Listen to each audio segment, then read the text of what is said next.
ঈদুল আজহার নামাজ আপনি কিভাবে পড়বেন? আমরা জানি ঈদুল আজহার নামাজ অতিরিক্ত ৬ তাকবীরে পড়তে হয়। আমরা সংক্ষিপ্ত সময়ে সেটাই শেখানোর চেষ্টা করব।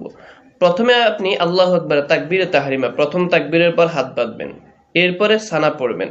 সানা পড়ার পর আল্লাহু আকবার বলে হাত ছেড়ে দিবেন। আল্লাহু আকবার বলে হাত ছেড়ে দিবেন। ৩ নম্বরের সময় আল্লাহু আকবার বলে হাত বাঁধবেন। অতিরিক্ত ৩ তাকবীর হয়ে গেল।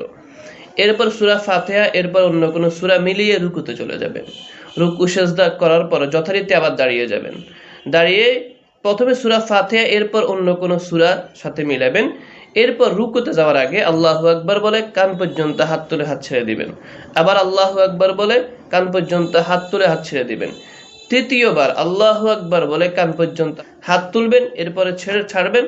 এরপরে আবার আল্লাহু আকবার বলে রুকুতে চলে যাবেন। ৪ নম্বর তাকবীরটা হলো রুকুর তাকবীর।